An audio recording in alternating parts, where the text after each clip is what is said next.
ரொம்ப సంతోషంగా நீங்கள் பாடி దేవుని துதித்தீங்க. చాలా సంతోషంగా మీరు పాడి దేవుని స్తుతించారు. దేవుని నామத்துக்கு மாத்திரம் மகிமை உண்டாகட்டும். దేవుని నామానికి మాత్రమే మహిమ కలుగును గాక. இந்த நாளில் கூட ఈ దినాన కూడా இந்த இடத்துல நான் ஏப்ரல் 27ஆம் தேதி 2025 இங்க வந்தேன். ఏప్రిల్ 27 27వ తారీఖు 2020 సంవత్సరంలో మేము వద్దకు వచ్చాను. ఇది జూలై 27 2025 ఈ మాసంలో కూడా 27 జూలైలోని 25కి రావడం జరిగింది. 27 ఏప్రిల్ 27 తమిళ్లో చూడండి. ఏప్రిల్ 27వ తేదీ జూలై 27లో వచ్చారు. జూలై 27వ రోజు వచ్చాను. కన్ఫ్యూజ్. அப்ப வந்து இந்த நாட்கள்ல வந்து ஏப்ரல் 27 ஜூலை 27 வந்திருக்கு. కాబట్టి ఏప్రిల్ మాసంలో 27 తారీఖు వచ్చారు, మరి జూలై మాసంలో కూడా 27 తారీఖు వచ్చారు. அந்த டேட் நான் பார்த்தேன், நேத்து தான் பார்த்தேன். నిన్నటి దిన ఆలోచన చేసినప్పుడు 2 తారీఖులు ఒకటిగా ஏன் ஆண்டவர் இப்படி கொண்டு வந்தாருன்னு தெரியல. ఎందుకు ప్రభు ఇలా నడిపించాడంటే அப்ப தெய்வ சித்தமா இருக்கிறது. ఇది దేవుని చిత్తమైనది గ్రహించారు. அந்த சித்தத்துக்கு கீழ்ப்படிந்து தேவ ஊழியர் பாஸ்டர் ரவிச்சான் ஐயா அவர்களுக்கும் பாஸ்டர் அம்மாக்கும் మనమాండ్ర వణకத்தை. కాబట్టి మన సంఘ కాపరికి పాస్టర్ అమ్మ గారికి హృదయపూర్వకమైన వందనాలు. சபையில உள்ளவர்களுக்கும் பெரியவர்களுக்கும் நம்முடைய டிரான்ஸ்லேஷன் ஐயாக்கும் நம்ம మనమాండ్ర వణకத்தை தெரிவிக்கிறேன். సంఘంలో ఉన్న సంఘస్థులకి పెద్దలకి మరియు తర్జుమా చేసిన సహోదరునికి కూడా నా యొక్క వందనాలు. கர்த்தர் நாமத்துக்கு மாத்திரம் மகிமை உண்டாகும். దేవుని నామానికి మాత్రమే మహిమ కలుగును గాక. இந்த நாட்கள்ல ஒரு சில காரியங்களை நான் வேகமா உங்களுக்காக சொல்லி ఈ దినాన మీ కొరకు కొన్ని కార్యములను చెప్పి ముందుకు కొనసాగుతాం. உங்களுக்காக ஆசீர்வாதங்களுக்காக விடுதலுக்காக சமாதானத்துக்காக நான் ஜெபிக்க உள்ளேன். ఆశీర్వాదం కొరకు విడుదల కొరకు మీ కొరకు మేము ముందు కొనసాగుతాం. వాక్యానుసారంగా பாருங்க, இந்த உலகத்துல நாம் ஏதோ பிறந்தோம் என்றது அல்ல. ఈ లోకంలో ఏదో మనము జన్మించామని కాకుండా இந்த உலகத்துல பிறப்பதுக்கு ஒரு நோக்கம் உண்டு. మనం ఈ లోకంలో జన్మించడానికి పుట్టడానికి ఒక కారణం ఉన్నది. பாருங்க, இந்த உலகத்துல வந்திருக்கிற நாம் வந்து ఈ లోకంలో ఉన్న మనము ஒன்றும் கொண்டு போவதில்லை. ఏది కూడా మనం తీసుకొని వెళ్ళలేము. இதிலிருந்து நாம் ஒன்றும் கொண்டு போவதில்லை. ఏది తీసుకొని పోలేం ఇక్కడి నుంచి என்பது నిశ్చయం. ఇది నిశ్చిత.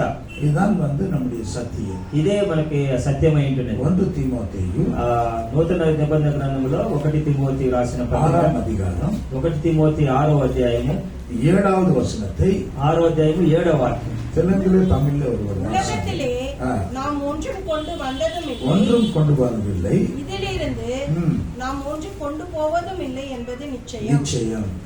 தெலுங்குல చదవండి.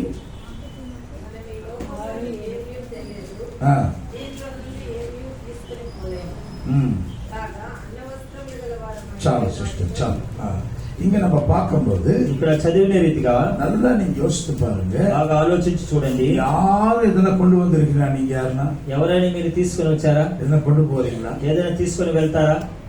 சொல்லணும், நீங்க தான் சொல்லணும். మీరే చెప్పాలి సమాధానం. எதனா கொண்டு வந்தீங்களா? ఈ లోకానికి మీరు ఏమైనా తీసుకొని వచ్చారా? எதனா கொண்டு போறீங்களா? లేదు ఇక్కడి నుంచి ఏమైనా తీసుకొని వెళ్ళగలుగుతారా? இன்னும் கொண்டு போகுது. ఏమి కూడా తీసుకొని వెళ్ళలేము. நாள் வந்து ஒரு கிராமத்துல ஒரு பெரிய வீடு ஒரு செல்வந்தன் கட்டியிருந்தான். ఆ గ్రామంలో ఒక గొప్ప భవనము కట్టించుంటున్నారు.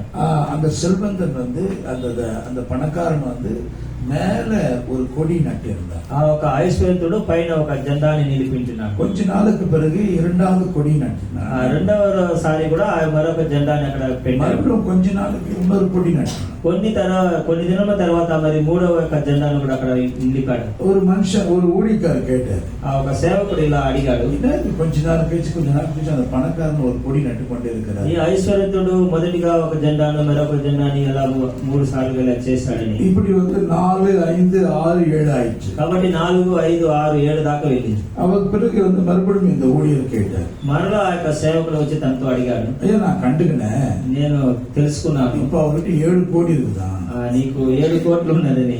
அதனாலதான் அவர் 7 கோடி வச்சிருக்கிறார். అప్పుడు 7 కోట్ల డబ్బు కలిగి ఉన్నావని అది చూపించింది తెలుసు అన్నాడు. அப்படி வந்து ஒரு சின்ன ஒரு ரூபாய் காயின் கொடுத்து ఆ విధంగా 1 రూపాయి కాయిన్ ఇచ్చి அந்த பணக்காரங்கிட்ட போயிட்டு ఆ ఐశ్వర్యుడి దగ్గరికి వెళ్ళి வந்து இது வந்து நீ மறிச்ச பிறகு எடுத்துட்டு வந்துருன்னு சொல்லிட்டு, కాబట్టి నీవు ఈ లోకము విడిచి చనిపోయిన తర్వాత ఈ యొక్క నాణ్యమును తీసుకొని వచ్చి அவர் வந்து ₹1 கொடுத்த உடனே ఆ రూపాయి నాణ్యం ఇచ్చినప్పుడు அவருக்கு புரியவே இல்லை. అది అర్థం కాలేదు. இது எப்படி நம்ம கொண்டு போறது దీన్ని ఎలాగ మనం తీసుకొని వెళ్తాము என்று யோசிக்க ஆரம்பித்தார். ఆలోచించడం ప్రారంభించాడు. அப்ப என்ன அர்த்தங்க நான் கேட்கிறாரு. దీని అర్థం ఏంటి అని అడుగుతాడు. அப்ப அந்த ஊழியக்காரன் சொன்னாரு, ఆ సేవకుడు ఇలా చెప్పాడు, நீ உலகத்துல நான் வந்து வரும்போது ஒண்ணும் கொண்டு வந்து ఈ లోకానికి నీవు వచ్చినప్పుడు మనం ఏమి తీసుకొని రాలేదు. இங்கிருந்து போகும்போது நீ ஒண்ணும் கொண்டு போக ఈ மாட்டேன். లోకాన్ని విడిచి వెళ్ళేటప్పుడు ఇక్కడి నుంచి ఏది పట్టుకొని వెళ్ళలేవు.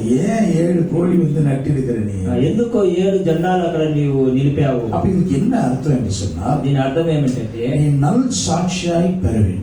నీవు మంచి సాక్షి పొంది ఉండాలి. இந்த உலகத்துல இருக்கிற நாம் வந்து ఈ లోకంలో ఉన్న మనము the first point நான் உங்களுக்கு சொல்லுகிறேன், మొదటి వాక్యం చెప్తుంది, நல் சாட்சியை நீங்கள் பெற வேண்டும். మంచి సాక్ష్యం కలిగి ఉండాలి. உனக்கு ஒரு நல் சாட்சி இருக்குதா நீங்க சற்று சிந்தித்து నీకు ఒక பாருங்க. మంచి సాక్ష్యం ఉన్నట్లు కొద్దిగా నీవు ఆలోచించు. இந்த உலகத்துல வந்திருக்கிற நாம் வந்து ఈ లోకంలో ఉన్న మనము நல் சாட்சியை பெற்றுக்கொண்டு போக முடியும். మంచి సాక్ష్యము పొందుకొని వెళ్ళొచ్చు. அவங்க மறித்த உடனே వారు చనిపోయిన அந்த తర్వాత சகோதரி நல்லது, ఆ సహోదరి మంచి, அந்த சகோதரன் நல்லது, ఆ సహోదరుడు మంచివాడు, அந்த தம்பி நல்லவன், ఆ సహోదరుడు அந்த మంచివాడు, தங்கச்சி நல்லது ఆ యొక్క చెల్లెలు మంచిది என்று சொல்லி நல் சாட்சியை நாம் பெற்றுக்கொள்ள నీకు முடியும். మంచి సాక్ష్యము మనం పొందుకోవాలి. ஆகவேதான் நாம் யோசிக்க வேண்டியதா இருக்கிறது. కాబట్టి మనం ఆలోచించవలసినది ஆண்டவர் சமூகத்திலே ప్రభు సన్నిధిలో நாம் நல் சாட்சி பெற்றுக்கொண்டு இருக்க வேண்டும் என்று சொல்லி கர்த்தர் விரும்புகிறார். మంచి సాక్ష్యము పొంది ఉండాలని ప్రభు ఇచ్చి, ஜனங்கள் மத்தியில் நல் சாட்சியை பெற வேண்டும் என்று ஆண்டவர் விரும்புகிறார். జనుల మధ్యలో మనం మంచి సాక్ష్యము కలిగి ఉండాలని ప్రభు ఆశిస్తున్నాడు. 1 தீமோத்தேயு 3ஆம் அதிகாரம் 1 తిమోతి 3వ అధ్యాయం 7வது వచனத்தை ஒருவர் தமிழ்ல ஒருவர் தெலுங்குல வாசிங்க. తెలుగులోను మరియు తమిళలోను 3వ అధ్యాయం 7వ వాక్యం அவன் చదువు. நிந்தையிலும் ஆ. நிந்தனையிலும் பிசாசின் கண்ணியிலும் விழாதபடிக்கு புறம்பானவர்களால் நற்சாட்சி பெற்றவனுமாய் இருக்க வேண்டும். வாசிங்க. చదవండి. మరియు అతడు నిందపాల అపవాది ఉరిలో పడిపోకుండానట్లు సంగమునకు వెలుపటి వారి చేత మంచి సాక్ష్యం పొందినవాడు ఉండవలను. எஸ், நல்லா நீங்க கேட்கணும். మీరు వినాలి జాగ్రత్తగా. சபையில அல்ல, సంఘములో మాత్రం కాదు, சபை வெளியிலே நல்சாட்சி பெற்றுக்கொண்டு இருக்க வேண்டும். సంఘము వెలుపల కూడా మంచి సాక్ష్యం కలిగి ఉండాలి. ஏன் அப்போஸ்தலனாகிய பவுல் அப்படி எழுதினார் என்று சொன்னால், అపోస్తలుడైన పౌలు ఎందుకు ఇలా రాసి ఉంచాడంటే, சபையில வந்திருக்கிற நாம் సంఘములో చేరి వచ్చిన మనము ஐயா வந்து ஆராதிக்கும் போது ஒரு காரியத்தை சொன்னாரு. ఆ ఆరాధన సమయంలో అయ్యగారు ఒక కార్యమును చెప్పారు. என்ன ரொம்ப பக்தின்னு எண்ணமா உனக்கு? చాలా భక్తి పరులని ఒక ఆలోచన నీది. பக்கஞ்சு எனக்கு అయ్యగారికి కూడా ఆ మాట తట్టింది అనమాట. அப்படியே கத்தில குத்துற மாதிரி சொன்னாரு. పొడిచినట్లు అనిపించింది ఆ మాటలు. ஏன் சொல்றேன்னா, ఎందుకంటే உள்ள வந்து நல்லா நடிப்போம், లోపలికి వస్తే బాగా నటిస్తాం. நல்லா முக்காடு போட்டு சிஸ்டர்ஸ், స్త్రీలందరూ కూడా ముసుగు వేసుకుని, நல்லா வந்து ஜென்ஸ் எல்லாம் நல்லா இந்த மாதிரி ட்ரெஸ் நல்லா போட்டு పురుషులందరూ మళ్ళీ చక్కగా వేసుకుని బట్టలు వేసుకుని நல்லா ఉకారం చక్కగా కూర్చుంటాం. ప్రైజ్ ప్రైజ్లాడండి, ప్రైజ్ సిస్టర్, ప్రైజ్ సిస్టర్ గారు, praise brother, praise brother, praise ஐயா, ప్రైజ్ రాయ్ గారు. அப்படியே வந்து சொல்லுவோம். ఆ రీతిగా భక్తితో మనం వస్తాం. இது தெரியும் பவுலுக்கு. ఇది పౌలుకు చక్కగా తెలుసు. அதனால நீ வெளியே நல்சாட்சி பெற்றுக்கொள்ளுன்னு சொல்றாரு. అందుకే పౌలు చెప్తున్నాడు, సంఘం వెలుపట కూడా మంచి సాక్ష్యం. சபையில நல்ல பேர் வந்துடும். సంఘంలో ఎలాగైనా మంచి పేరు సంపాదిస్తాం. எப்படியோ ஒரு செஞ்சிடணும். ఎలాగో చేస్తాము. வெளியில வேலை செய்ய மாட்டோம், வீட்டுல வேலை செய்ய மாட்டோம், இங்க வேலை செய்வோம். ఇంటిలో బయట పని చేస్తుంటాం. வெளியில நீங்க வேலை செய்ய மாட்டீங்க, பணி செய்யணும். లోపల బయట మీరు పని చేయరు, కానీ ஆனா ஒண்ணு சபையில நீங்க வேலை செய்வீங்க. అయితే సంఘంలో మీరు పనులు చేస్తుంటారు. இப்படி இருக்கும்போது ఇలా ఉన్నప్పుడు ஒரு நல்சாட்சி நமக்கு சர்ச்சில் வந்துடும். ఆ సంఘంలో మంచి పేరు సంపాదిస్తాం. ஆனா வெளியில உனக்கு நல்சாட்சி வரணும். బయటికి కూడా మంచి సాక్ష్యం కలిగి ఉండాలి. வீட்டிலே நல்ல சாட்சி வரணும். ఇంటిలో కుటుంబంలో మంచి సాక్ష్యం కలిగి ఉండాలి. இயேசு கிறிஸ்து ஒரு தேவதூதரை அனுப்பி, యేసుక్రీస్తు వారు ఒక దేవదూతను పంపి, அம்மா உன் புருஷன் எப்படி இருக்காருமா, நான் இயேசு கண்டின்னு வர சொன்னான்னு சொன்னா, మీ ఆయన ఎలా ఉన్నారో యేసు ప్రభు వారు అడిగి తెలుసుకొని రమ్మన్నారు చెప్పినప్పుడు, அவருக்கு சொல்ல மாட்டேதானே? నువ్వు చెప్పవు కదా, சொல்லட்டுமா அவர் கதை? ఆయన గురించి చెప్పాలా? எல்லாம் நீங்களே சொல்லுவீங்க. మీరే పూర్తిగా చెప్పేస్తారు. ஜென்ஸ் வந்து கேட்டாக்க, திருமணமான ஒரு ஆணை கேட்டா, వివాహమైన వారి పురుషులను అడిగితే, உன் மனைவி குறித்து இயேசு கிறிஸ்து கண்ணு வர சொன்னாரு, నీ యొక్క భార్యని గురించి యేసు ప్రభు విచారించి తెలుసుకొని రమ్మన్నారు. நான் காப்ரியேல் தூதனா இருக்கிறேன், నేను గాబ్రియల్ దూత దేవదూతనై ఉన్నాను. அவளுக்கு மட்டும் சொல்லாத, ఎవరికైనా చెప్పు, ఆమె చెప్పకు. நான் சொல்லட்டுமா? నేను చెప్పనా? ரெண்டு கதை கதையா சொல்லுவோம். అలాగో పెద్ద కథగా చెప్తాను. ஆனா வீட்டுல நீங்க நல்ல சாட்சி பெறணும்.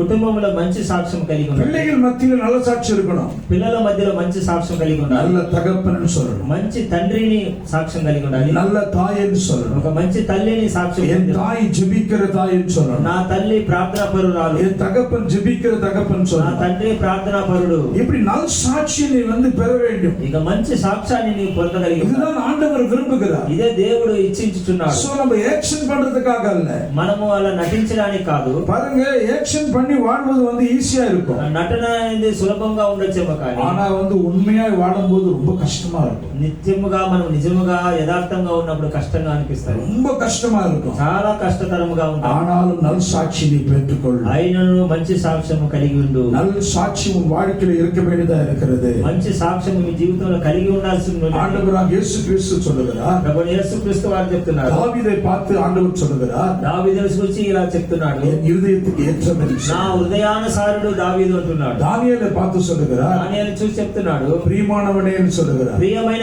బహు ప్రియుడని సాక్ష్యం ఇస్తాడు. பாருங்க எப்படி நல் சாட்சி பெற்றுக் கொள்கிறார்கள். ఎలా చూడండి మంచి సాక్ష్యం కలిగి ఉంది. பூமி அல்ல, భూమి కాదు, பரலோகம் சொல்லுகிறது. పరలోకం సెలవిస్తున్నది. அப்படி நிறைய பேருக்கு நல் சாட்சி இருக்க வேண்டியதா இருக்கிறது. అనేకులకి ఇలాంటి మంచి సాక్ష్యం కలిగి ఉండాలి. இவன் பரிசுத்தவான் சொல்ல வேண்டும். వీళ్ళు పరిశుద్ధులని చెప్పబడాలి. அப்ப அந்த எலிஷாவை குறித்து சொல்லுகிறது, ఎలీషా ప్రవక్తను గురించి ఇలా చెప్పబడింది, இந்த பக்கம் வந்து போகிற ஒரு மனிதன், தேவ மனிதன் நான் பார்க்கிறேன், ఇటువైపు వచ్చి వెళ్ళేవాడు మంచి దైవజనుడని నేను ఎరుగుదును. அவர் பரிசுத்தமுள்ள தேவ மனுஷன் ఆయన சொல்லப்படுகிறார். పరిశుద్ధ దైవ జనుడు అని చెప్పబడింది. தமிழ் பைபிள் அப்படி எழுதப்பட்டிருக்கு. ఆ యొక్క తమిళ బైబిల్ అలా వ్రాయబడినది. சோ நல்ல தேவ மனுஷன் என்று சொல்லி தெலுங்கு பைபிள் எழுதப்பட்டிருக்கு. దైవ జనుడు అని వ్రాయబడి ఉంటుంది. So good man of God అని ఆ எழுதப்பட்டிருக்கு. యొక్క వచ్చిపోయే దైవజనుడు మంచివాడని వ్రాయబడింది. இப்படி நல் சாட்சியை நீ பெற்றுக்கொள்ளணும். ఇలాంటి మంచి సాక్ష్యం కలిగి ఉండాలి. அநேக சாட்சிகள் மத்தியில உன்னை குறித்து சொல்லணும். అనేక సాక్షులు ఎదుట నీ గురించి చెప్పవలెను. உனக்கு விஷயம் தெரியுமோ தெரியாதோ, ఒక విషయం మీకు తెలుసో తెలియదు, பாஸ்டர்ஸ் நான் பெங்களூர் பட்டணத்துக்கு வரும்போது బెంగళూరు పట్టణానికి వచ్చినప్పుడు என்ன எந்த ஊருன்னு கேட்பாங்க. ఏ గ్రామం అండి ఇది? சித்தூர்னு சொல்லுவேன். నా చిత్తూరు అని చెప్పేవాడు. பலானா ஊழியக்காரர் தெரியுமா உங்களுக்கு கேட்பாங்க. ఇలాంటి వ్యక్తి మీకు తెలుసా అని నేను అడుగుతాను. அவங்க கேட்பாங்க, వారు నన్ను ప్రశ్నిస్తారు, మీకు తెలుసా? சித்தூர்ல வந்து ஒரு ஊழியக்காரர் இருக்க தெரியுமா? చిత్తూరులో ఒక సేవకుడు ఉన్నాడు, ఆయన నీకు తెలుసా? உடனே அவங்க நம்பர் இருக்கும், அவங்க ఫోన్ பண்ணி என்கிட்ட பேச வைக்கிறாங்க.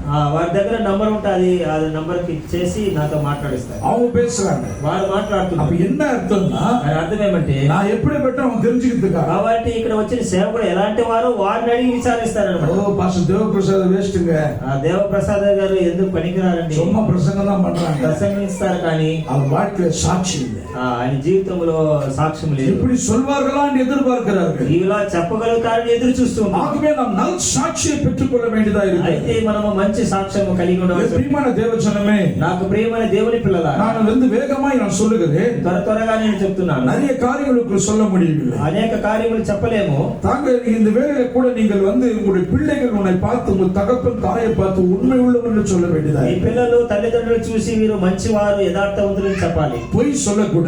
అబద్ధం ఆడరాదు. நீங்கள் பிள்ளைகளுக்கு பொய் சொல்லுவது கற்றுத் தருகிறீர்கள். మీ పిల్లలకి మీరే అబద్ధము నేర్పిస్తుంటున్నారు. எப்படி என்று நீங்க கேட்கலாம். ఎలా అని మీరు నన్ను ప్రశ్నించవచ్చు. ஒருத்தர் ఫోన్ பண்றாங்க, ఒకరు ఫోన్ చేస్తారు, நீ சொல்லு, నీవు ఇలా చెప్పుము, அப்பா பாத்ரூம் இருக்கிறான்னு சொல்லு, అయ్యగారు బాత్రూమ్ அப்பா வெளியில இருக்கான்னு சொல்லு, బయట ఉన్నారని చెప్పమంటారు. எதிர் வீட்டுல பேசுதான்னு சொல்லு. ఆ పక్కింటి వారితో మాట్లాడుతున్నారు. அம்மாக்கு ஃபோன் வரும், తల్లి గారి ఫోన్ వస్తుంది. யாரு அதுன்னு கேட்பாங்க. ఎవరని అడుగుతారు. உங்க அம்மா, நம்ம டாடியோட அம்மாமா, డాడీ వారి తల్లి గారు, டாடியோட அக்காமா, వారి అక్కగారు.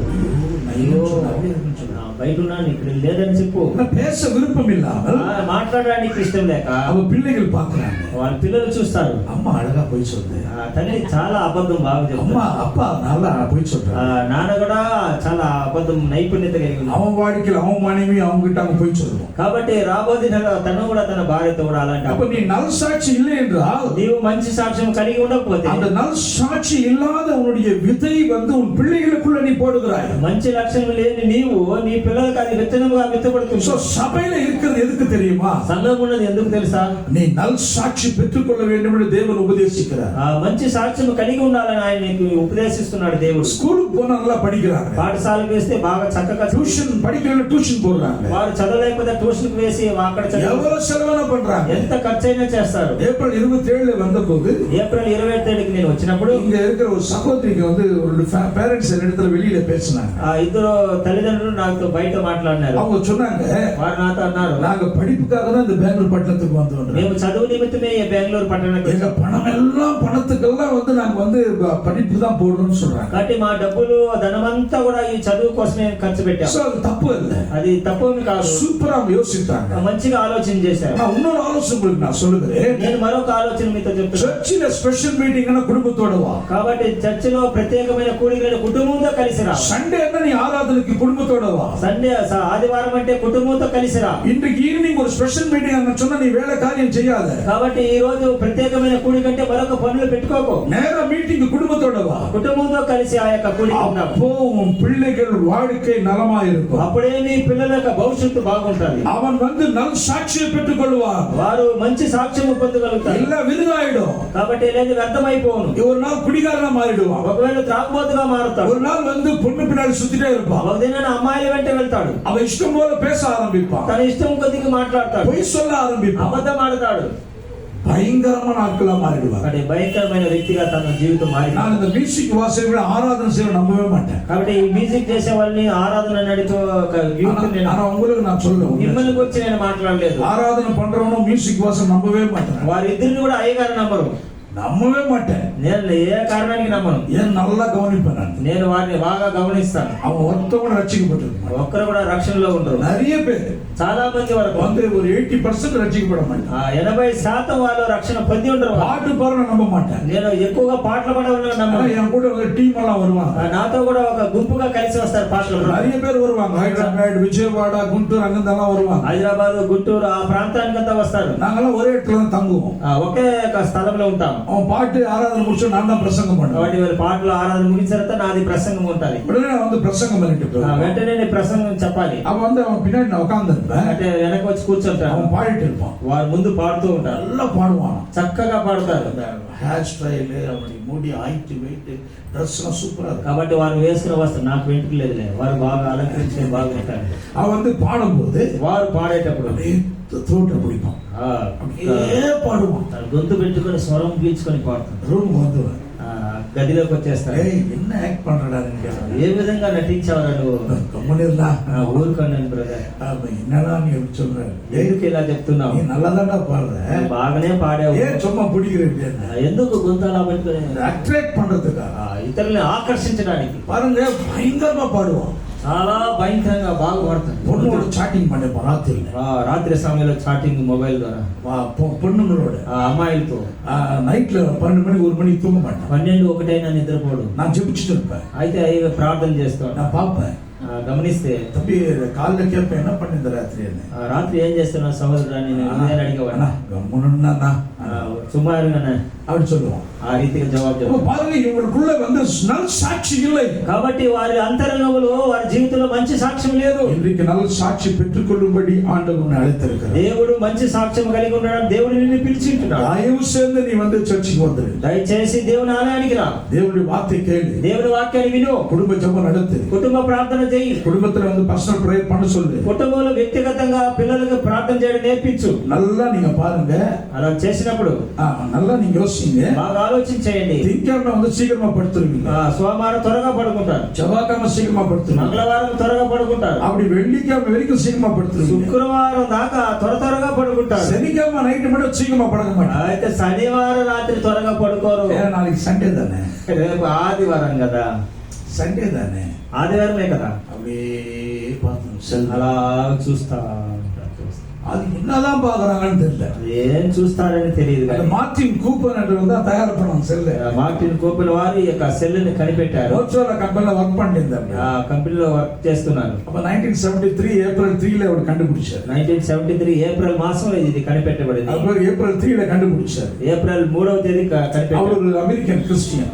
అమెరికాలో క్రైస్తవుడు. அவர் சொன்னாரு, ఆయన చెప్పాడు, ஆண்டவரே என்ன மன்னிச்சிடு ஆண்டவரே. ప్రభువా నన్ను క్షమించు. இந்த செல்போன் கண்டுபிடிச்சிட்டேன் ஆண்டவரே. ఈ సెల్ ఫోన్ కనిపెట్టాను. இதுல கெட்டதான் நிறைய இருக்குது ஆண்டவரே. దీనిలో చెడ్డవే మరి ఎక్కువగా. ஜனங்க என்ன பண்ண போறாங்க தெரியல ఈ ஆண்டவரே. జనులు దీన్ని ఏం చేస్తారో తెలియదు. நீங்க காப்பாத்துங்க காப்பாற்றினாரு మీరే కాపాడాలి சொல்லிட்டாரு. ఆ విధంగా ప్రార్థన చేసి அவர் ஜெபிச்சாரு அப்படி. ఆ విధంగా ప్రార్థన ஆனா చేసి இன்னைக்கு இது நல்லது கெட்டது இருக்குது. దీంట్లో రెండు ఉన్నాయి, మంచి చెడు. கேரக்டர் குட்டா மாத்தோம், ఒక నీ యొక్క వ్యక్తిత్వాన్ని మంచిగా మార్చును, உன் கேரக்டர் கெட்டதா மாத்தோம். నీది చెడుగా కూడా మార్చుతారు. தயவு செய்து நீங்க வந்து இந்த செல்போன்ல நல்லது பாருங்க. కాబట్టి ఈ యొక్క సెల్ ఫోన్ వాడే వాళ్ళు మంచినే మీరు చూడండి. தயவு செய்து சொல்றோம், உன் பிள்ளைகளுக்கு வந்து சும்மா செல்போன் கொடுத்து கிடக்காது. కాబట్టి మీ పిల్లలకి సెల్ ఫోన్ కొనిపెట్టి వారిని చెడపకండి. ஒருவேளை கொடுத்தாலும் அவங்களுக்கு கண்டிஷன் போடுங்க. కాబట్టి ఒకవేళ మీరు కొనిపెట్టినా వారికి కొన్ని షరతులు చెప్పాలి. அவனுக்கு சொல்லி அவன் நற்சாட்சியை வாடும்படி நீங்கள் சொல்ல వారికి வேண்டும். షరతులు చెప్పి వాడు మంచి సాక్ష్యం కలిగి జీవించాలని బోధించండి. இந்த வார்த்தை நீங்க கேட்டுக்கொண்டிருக்கிறீர்களா? ఈ మాటలు మీరు వింటున్నారా? காதுள்ளவன் கேட்க கடவுதா. చెవులు గలవాడు వినుగాక. இது நீ கேட்டு விட்டுட்ட, ఇది విని వదిలిపెట్టావనుకో சாட்சி அங்கும் இருக்காது, అది అక్కడ కూడా మంచి సాక్ష్యం ఉండదు, இங்கும் இருக்காது. ఇక్కడ ఉండదు. வாழ்க்கை கெட்டு போயிடும். కాబట్టి జీవితం చెడిపోను. பிரியமான தேவஜனமே, నాకు ప్రియమైన దేవుని పిల్లలు, இரண்டாவது காரியத்தை நான் சொல்லுகிறேன். రెండవ కార్యం నేను చెప్పదలుచుకున్నాను. வந்து டைம் ஆயிடுச்சு. ஐயா வந்து 35 முடி சொல்றாரு. అయ్యగారు 35 నిమిషాలు ముగించాలని చెప్పారు. ரொம்ப கண்டிஷனா போட்டுறாரு ஐயா. కాబట్టి కండిషన్ గా, ஆனா அவர் வார்த்தைக்கு நான் கேள்வி. కాబట్టి మాటకు నేను విధేయుడు. கடந்த இரவு எனக்கு ஒரு கனவு வந்து தூக்கமே இல்லை. రాత్రి నాకు ఒక మంచి కళ కన్నా. அது குறித்து வந்து நான் ஐயா கிட்ட லைட் அப்படி சொன்னேன். అది కొద్దిగా చెప్పాను ఆ కళ భావం. ஆனா வந்து மறுபடியும் நான் வந்து ஜெபிக்க யோசித்தேன். ప్రార్థన చేయగా చేసి తర్వాత இது ఆలోచించి யார் ஆண்டவர்னு கேட்டேன். ఇది ఎవరు అని నేను అడిగాను. அப்புறம் ஆண்டவர் சொன்னாரு, అప్పుడే ప్రభు చెప్పాడు, அவர் தான் பாஸ்டர் ரவிஜான் பாரு. ఆయనే పాస్టర్ రవిజాన్. அவருடைய கஷ்டத்தை எனக்கு காண்பித்தார். ఆయన కష్టాలని నాకు அவர் చూపించాడు. தேவனுக்காக ஊழிய பிரயாசப்படுகிற பிரயாசத்தை எனக்கு காண்பித்தார். దేవుని కొరకు ఆయన ప్రయాసపడే ప్రయాసాన్ని నాకు చూపించాడు. அவர் வந்து பரிசுத்தமா இருக்கிற என் மகன் தான் சொன்னார். ఆయన పరిశుద్ధంగా ఉన్నాడు, ఆయన యొక్క హృదయం అని. என்னுடைய மகன் నా சொன்னார். యొక్క కుమారుడు అన్నాడు. அவரோட தான் அவனை இப்ப வந்து கொண்டு வந்திருக்கிறேன் எனக்கு சொல்றாரு. ఆయనతో కూడా నిన్ను తీసుకుని వచ్చాను ఈ அப்ப స్థలానికి. ஆண்டவர் கூட அவர் குறித்து நான் சாட்சி சொல்லுகிறார். కాబట్టి ప్రభు ఆయన యొక్క మంచి సాక్ష్యాన్ని నాతో அவர் பிரயாசங்கள் ஊழியத்தின் பிரயாசங்கள் எனக்கு காண்பிக்கிறார். ఆయన యొక్క సేవ యొక్క పరిచయ ప్రయాసాలు నాకు చూపించాడు. கர்த்தர் அது காண்பிக்கிறார். ప్రభు చూపిస్తున్నాడు. நான் என்னையும் பிரயாசப்பட்டு சொல்றேன். నన్ను కూడా అలా ప్రయాసపడమని చెప్తున్నాడు. பிரயாசப்பட்டு கொண்டுதான் இருக்கிறேன். ప్రయాసపడుతున్నాను కానీ இன்னும் அதிகமா ఇంకా பிரயாசப்பட்டு నీవు ఎక్కువ ప్రయాసపడమంటున్నాడు. இப்படி ஆண்டவர் வந்து அவரை குறித்து எனக்கு எடுத்து சொல்லாரு. కాబట్టి ఈ యొక్క సేవల గురించి ఈ విధంగా దేవుడు నాకు இரண்டாவது காரியத்தை நான் சொல்ல முடிக்கிறேன். రెండవ కార్యం చెప్పి నేను ముగిస్తాను. தேவனுக்காக நீங்கள் வாழ வேண்டும். దేవుని కొరకు మీరు జీవించాలి. நல்லா நீங்க யோசிக்கணும். బాగా ఆలోచన చేయాలి.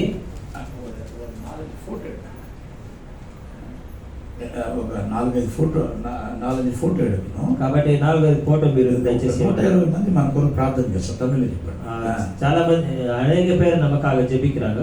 120 பேர் நமக்காக ஜெபிக்கிறார்.